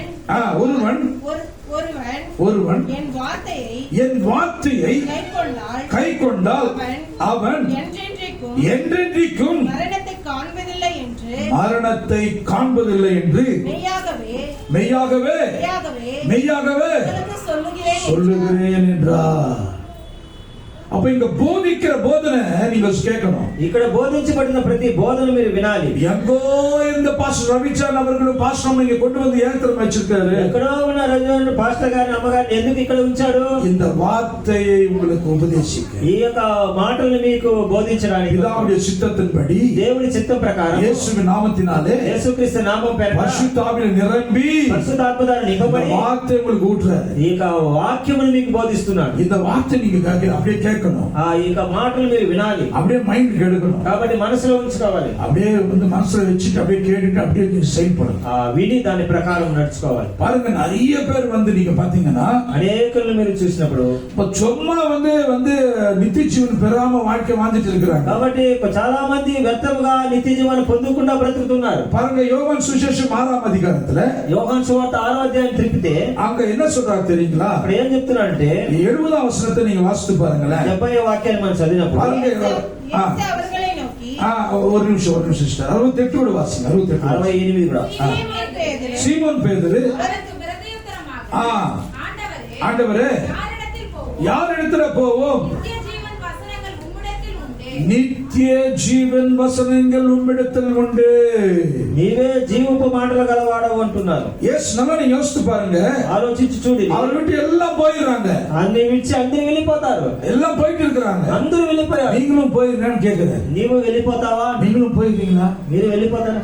அப்பதான் பேதுரு சொல்றாரு, అప్పుడు పేదరు అంటున్నాడు, ஐயா நான் எங்கேயா போட்டேன், నేను ఎక్కడికి వెళ్ళేదము? நித்திய வசனம் உண்டு தானே உண்டு. నిత్య జీవము నీలో ఉన్నది. நித்திய ஜீவன் நான் பெறணும்னா నిత్య జీవం పొందుకోవాలంటే வசனம் தாயா నీ వాక్యమే என்று சொல்லி இயேசு கிட்ட சொல்றாரு. ఆ రీతిగా ప్రభుతో ஆனா మాట్లాడు. 70ஆம் வசனத்துல சொல்றாரு பாருங்க. వాక్యానికి వచ్చినప్పుడు இயேசு அவர்களை நோக்கி கண்ணீர்வராகிய உங்களை நான் தெரிந்து கொள்ளவில்லையா? உங்கள ஒருவன் இருக்கிறான் என்றார். போட்டாரியா பாம்பு? బాంబు పేర్చాడు. ఇక్కడ என்ன பாம்புன்னு தெரியல.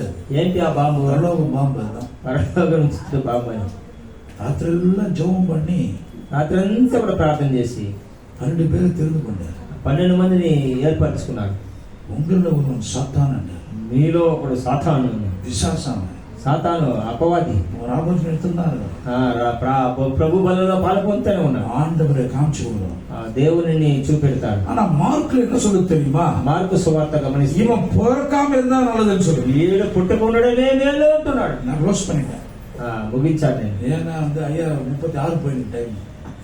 ఒక నిమిషం ఎక్కువ ఉంది. அதனால க்ளோஸ் பண்ணிட்டேன். ముగిస్తాను. நல்லா நீங்க பாருங்க, గమనించండి. நீங்க வந்து யோசிக்கணும். మీరు ఆలోచన చేయాలి. நீங்க இந்த உலகத்துல எதுவுமே கொண்டு வரல. ఈ లోకానికి మీరు ఏది తీసుకొని రాలేదు. எதுவுமே கொண்டு போக ఈ மாட்டீங்க. లోకం నుండి మీరు ఏది పట్టుకొని உண்மை. ఇదే సత్యం. போதிக்க நானும் சரி, బోధించేవాడు నేనైనా, டிரான்ஸ்லேஷன் பண்றவங்க சரி, తర్జుమాసే సహోదరుడైనా, கேட்கறோம் நீங்களும் சரி. వినేవారు మీరైనా సరే, அதனால நம்ம என்ன பண்ணோம்? మనం ఏం చేయాలి? நல் சாட்சியை பெற வேண்டும். మొదటగా మంచి సాక్ష్యం కలిగి ఉండాలి. தேவனுக்காக வாழ வேண்டும். దేవుని కొరకు బ్రతకాలి. நித்திய ஜீவன் பெற வேண்டும். నిత్య జీవాన్ని పొందుకోవాలి. சிறு వయதிலிருந்து ஸ்டார்ட் பண்ணுங்க பிள்ளைங்க. చిన్న పిల్లల నుంచే ప్రారంభించాలి. தயவுசெய்து சின்ன பிள்ளைங்களுக்கு சொல்றேன். దయచేసి పిల్లలకు చెప్తున్నాను, அந்த பாப்பா வந்து படிச்சாமா வீட்டுல போய் படிக்கிறதே இல்லை தெரியல. ఇంట్లో వెళ్ళి చదువుతావో తెలియదు. இங்க படிக்காது. இப்ப அங்குள் சொல்றது கேளு.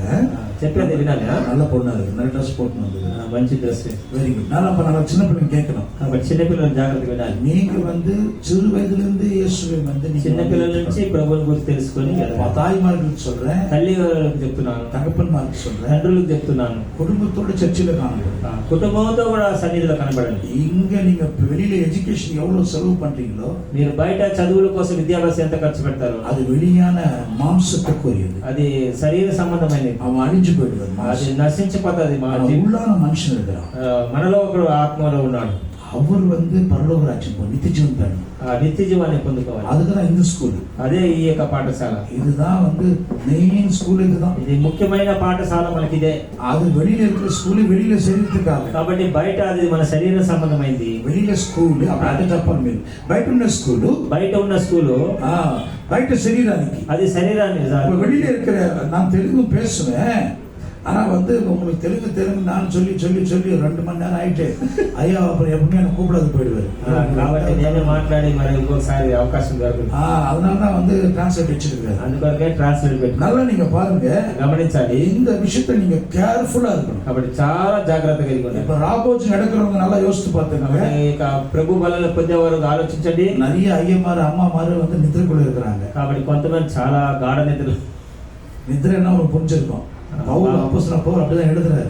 అపోస్తలుడైన పౌలు ఇలా இயேசு அப்படிதான் சொல்றாரு. యేసుక్రీస్తు వారు అలా చెప్తున్నారు. மரித்தவர் நிద్ரையில இருக்கிறாங்கன்னு కాబట్టి சொல்றாரு. నిద్రించుతున్నారని చెప్పబడింది. சும்மா அசால்ட்டா எடுக்காத. అప్పుడు నిర్లక్ష్యంగా అయోగ్యంగా చేయవేకు. அதுவும் பயம் வச்சுக்கிறாரு கொரிந்தியர்ல. దానిలో కూడా భయపడి நிறைய பேர் வியாதியா இருக்கிறாங்க. చాలా మంది వ్యాధిగ్రస్తులయ్యారు. நிறைய பேர் இருக்கிறாங்க. చాలా మంది వ్యాధిగ్రస్తులుగా ఉన్నారు. கர்நாடகாவில் நடந்த ஒரு காரியம் சொல்றேன். కర్ణాటకలో బెంగళూరు ஒரு ఫోన్ వచ్చి எனக்கு. ఒక ఫోన్ వచ్చింది నాకు. ஒரு பாஸ்டர் காலையில மரிச்சிட்டாருன்னு சொன்னாங்க. ఉదయకాలంలో సేవకుడు చనిపోయాడు. அதுக்கு முன்னாடி நான் ஒரு பாஸ்டர்ஸ் மீட்டிங் போயிருந்தேன். అందుకు ముందుగా సేవకుల సదస్సుకు వెళ్ళాను. அங்க நான் பிரசங்கம் பண்றது. ఆయన ప్రసంగించలేదు. வேற பிரசங்கம் பண்ணணும். వేరే ప్రసంగించాలి. அந்த பிரசங்கியார் வரல. ఆయన రాలేదు. ஆனா என்ன கூப்பிட்டாங்க உடனே. ఆ సమయంలో నన్ను పిలిచారు. கிடைச்சதுல லக்கன்னு நினைச்சேன். దొరికింది నాకు అదృష్టం. ஆரோன் அழைப்பு தான் இதுதான். ఇదే ఆరోని పిలుపు అంటే ఇదే అనుకున్నాను. உடனே அங்க பிரசங்கம் பண்ண பிறகு ஆண்டவர் என்ன சொன்னாரு? ఆడ ప్రసంగించిన తర్వాత దేవుడు నాకు చెప్పాడు. நிறைய ஊழியக்காரங்க பெங்களூர்ல கர்நாடகால மரிச்சிடறாங்கன்னு சொன்னாரு. కర్ణాటక ప్రాంతం అనేక సేవకులు చనిపోయినారు. பயந்து மறிக்கிறாங்கன்னு சொன்னாரு. చనిపోతారు అని నాకు భయపడిపోయాను. இது யாருக்கு சொன்னு தெரியல எனக்கு. ఎవరికి చెప్పానని తెలియదు. கூட இருக்கிற பாஸ்டர் நோண்டி கேட்டதால மட்டும் ஆண்டவர் என்ன சொல்லியிருப்பாருன்னு கேட்டேன். అంటే పక్కన వారు నోడి దేవుడు నీకేమో చెప్పుంటారని అలా అడిగాను. அப்ப சொன்ன இது மாதிரி என்ன ఈ విధంగానే చెప్పాను. சொன்ன 2-3 மாசம் நிறைய பேர் மறிச்சிட்டாங்க. అలా చెప్పిన 2-3 నెలలు చాలా మంది చనిపోయారు. பாருங்க, அங்க ராபோஜன் வந்து கொடுக்கறதுக்கு முன்னாடியே பலிபீடத்தை ஏற முன்னாடியே அவர் மறிச்சிட்டார். కాబట్టి బలిపీఠం ఎత్తు సండే కాలిలో మర్చిపోయాడు. ఆదివారం ఉదయాన్నే చనిపోయాడు. ஆயத்தமா இருந்தவரு மறிச்சிட்டார். సిద్ధంగా ఉన్నాడు కానీ చనిపోయాడు. அது நல்லா யோசித்து பாருங்க. ఆలోచించండి. சும்மா கிடையாது. ఆశామాస కాదు బ్రతుకంటే. அதனால நீங்க கவனமா இருக்கணும். గమనించాలి మీరు. அதனால வந்து ராபோஜனுக்கு ரொம்ப கவனமா இருக்கும். కాబట్టి ప్రభు బలి తీసుకునేటప్పుడు చాలా గమనంతో அந்த అక్క ఏమని అనిచికదే, సహోదరి ఏమనుకుంటారు, அந்த అన్న ఏమని అనిచిப்பாங்க, అన్నయ్య ఏమనుకుంటాడు, పాస్టర్ ఎదురు எடுக்கணும்னு தெரியல கேட்பாரு. పాస్టర్ ఎందుకు తీసుకోవాలని ఒకరిని అడుగుతాడు. எடுத்துலாம் விளையாடாது. తీసుకుందామలే అని వెళ్ళం. தயவு செஞ்சு கவனமா இருக்கு. దయచేసి మీరు జాగ్రత్తగా ஒரு ఉండండి. நிமிஷம் எல்லாம் எழுந்து அப்படியே நீங்க உட்காருங்க, நான் ஜெபிச்சேன். కాబట్టి కొద్ది సమయం ప్రార్థనలో ఉందాం. మీరు కళ్ళు మూసుకోండి. பரலோக தகப்பனே உமக்கு நன்றி. పరలోకపు తండ్రి నీకు వందనాలు. இயேசு நாமத்தினால ஜெபிக்கிறேன். యేసుక్రీస్తు నామమున ప్రార్థిస్తున్నాను. வந்திருக்கிற யாவர் மேலும் உடைய கிருபை பெருகுவதாக, వచ్చిన వారందరి మీద నీ కృప ఉండును గాక. உடைய தயவு பெருகுவதாக, నీ దయ వారి మీద ఉండును గాక. உடைய நாம மகிமை நடத்துவீங்க. నీ నామం మహిమ పలుకు நல்ல சாட்சி பெற பெற்ற கிருபை మంచి సాక్షి పొందడానికి కృపను అనుగ్రహించింది. ஆண்டவரே உடைய கிருபை பெறவேண்டும் சுவாமி. నీ కృప అధికము కావాలి ప్రభు. ஆண்டவரே உமக்கென்று வாழட்டும் அப்பா. వారు నీ కొరకు బ్రతకడానికి ఉండాలి ప్రభు. உமக்காக வாழ்ந்து உமக்காக மரிக்கணும் என்ற எண்ணங்கள் வரட்டும். నీ కొరకే బ్రతికి నీ కొరకే చనిపోవాలని ఆ తలంపు వారు రావాలి ప్రభు. நித்திய ஜீவன பெற கத்தோதிச்சு నిత్య జీవం పొందుటకు సహాయం చేయండి. அருமையான பாஸ்டரையும் பாஸ்டாமாவும் பிள்ளைகள் ஞாபகப்படுத்தி మంచి అయ్యగారిని మరి పాస్టమ్మ గారిని పిల్లల్ని జ్ఞాపకం చేసుకోండి. அவருடைய ஊழியத்தை ஞாபகப்படுத்தி ఈ పరిచయాన్ని మీరు జ్ఞాపకం చేసుకోండి. பெரிய காரியங்களை செய்யுங்க அப்பா. గొప్ప కార్యములు చేయండి. அவரை கொண்டு பெரிய காரியங்களை செய்யுங்க. ఆయన ద్వారా మీరు గొప్ప కార్యములు இந்த చేయండి. சபை ఈ ஆசீர்வதிக்கப்படும். సంఘం ఆశీర్వదించబడాలి. இந்த சபை மக்கள் ఈ ஆசீர்வதிக்கப்படும். సంఘస్థులు இந்த ఆశీర్వదించబడాలి. சபையில் சின்ன பிள்ளைகள் ఈ ஆசீர்வதிக்கப்படும். సంఘంలో చిన్న పిల్లలు ఆశీర్వదించబడాలి. ஆண்டவரே சுகமாக்குவீங்க. వారిని స్వస్థత దయచేయండి. வல்லமை இறங்கி வருவதா. ఈ శక్తి వారి మీద దిగి உடைய వచ్చి கையின் பிரயாசத்தை ஆசீர்வதி. వారి కష్టార్జితం మీరు ఆశీర్వదించండి. தேவ கிருபை பெறுங்க. దేవుని కృపను పొందండి. தொடர்ந்து ஆளுகை செய்யும். మీరునైనా వారిని నడిపించండి, ஆசீர்வதி.